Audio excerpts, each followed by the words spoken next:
I have AFib, medications aren't working. What's my next step?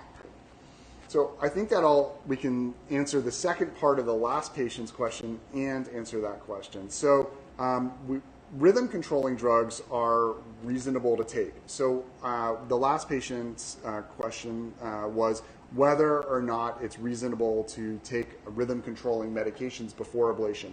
And some of those rhythm controlling medications will make atrial fibrillation stop altogether and never come back again as long as the patient takes that medication. Generally, though, they don't fix the root of the problem. So when the patient stops their rhythm controlling medication, the atrial fibrillation will unfortunately come right back.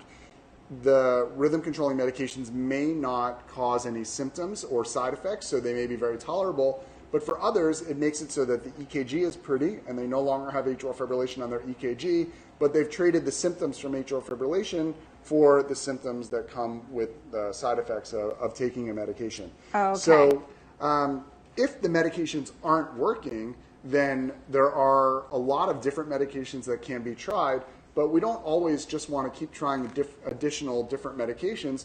Sometimes we actually have to give up on medications as an option and realize that we either have to accept atrial fibrillation for being there all the time without medications or go to ablation as an option. So we don't always have to leave ablation as the last ditch effort to salvage someone's atrial fibrillation after they've failed multiple drugs. We may go to it early on, but certainly we don't want to just keep changing from one rhythm controlling drug to another. Generally, if one rhythm controlling drug fails, we now realize it's unlikely that another rhythm controlling drug will work. And since we're talking about it, there's a distinction between the two ways we approach atrial fibrillation, whether we try and fix the heart rate when someone's in AFib or we fix the heart rhythm. So some of the drugs are called rate controlling drugs, and their job isn't to right the ship and push the patient's rhythm back to normal rhythm.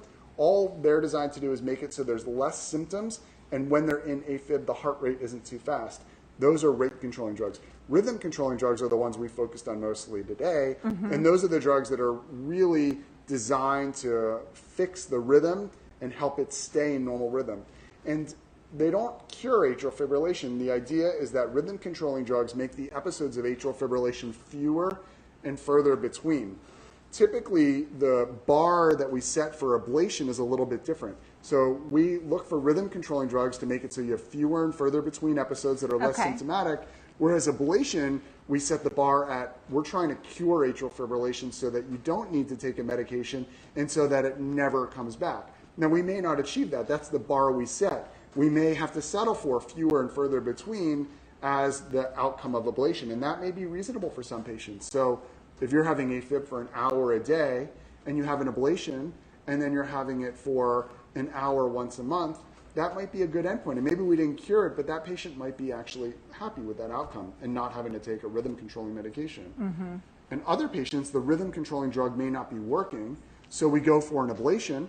And after the ablation, there might be a synergistic effect for that drug that used to not work. It actually may it might work again. Yeah. Oh, okay. So it's not unreasonable to go back to those drugs after an ablation. And it may be that the two are required together in order to make someone's atrial fibrillation go away and stay away.